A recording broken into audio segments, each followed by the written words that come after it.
हमेशा की तरह राजा विक्रम ने श्मशान के पेड़ से बेताल के शव को अपने कंधे पर उठाया और मौन होकर चलना शुरू किया। बेताल ने रास्ते का सन्नाटा तोड़ने के लिए एक कहानी सुनाई।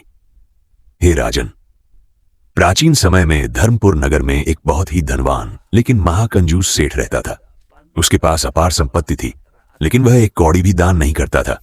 यहां तक कि वह अपने परिवार पर भी पैसा खर्च नहीं करता था। एक दिन सेठ को जंगल में एक साधु मिले। सेठ की सेवा से प्रसन्न होकर साधु ने उसे एक सोने की ईंट दी और कहा, यह जादुई ईंट है, इसे अपने पास रखो, तुम्हारा धन और बढ़ेगा। लेकिन जिस दिन तुम इसका उपयोग किसी दूसरे के भले के लिए करोगे, यह मिट्टी बन जाएगी। सेठ उसे घर ले आया। अब उसका मोह और बढ़ गया। वह दिन रात उस ईंट को देखता रहता। कुछ समय बाद नगर में भयंकर अकाल पड़ा। लोग दाने दाने को तरसने लगे। सेठ के पड़ोस में एक गरीब विधवा और उसके भूखे बच्चे रहते थे। सेठ का मन एक पल के लिए पसीजा।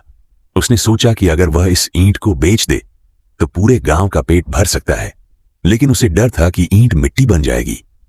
आखिरकार बच्चों की हालत देख सेठ ने ईंट निकाली और उसे बाजार में अनाज खरीदने के लिए दे दिया। जैसे ही उसने ईंट दुकानदार को दी, वह सचमुच मिट्टी का टुकड़ा बन गई। दुकानदार ने सेठ को पागल समझकर भगा दिया। लेकिन आश्चर्य की बात यह हुई कि जैसे ही सेठ घर पहुंचा, उसका गोदाम जो खाली था वह अनाज से लबालब भर गया और उसके कुएं से पानी की जगह सिक्के निकलने लगे। बेताल का प्रश्न कहानी सुनाकर बेताल रुका और बोला, हे विक्रम, अब बता, क्या साधु ने सेठ से झूठ बोला था? ईंट मिट्टी क्यों बनी और फिर सेठ को इतना धन वापस क्यों मिला? अगर जानते हुए भी तूने उत्तर नहीं दिया तो तेरे सिर के टुकड़े टुकड़े हो जाएंगे। विक्रम का न्याय राजा विक्रम ने बिना हिचकिचाए उत्तर दिया, बेताल, साधु ने सच कहा था। ईंट मिट्टी इसलिए बनी क्योंकि सेठ ने उसे परोपकार के लिए इस्तेमाल किया, जिससे उसका भौतिक मोह, लालच खत्म हो गया।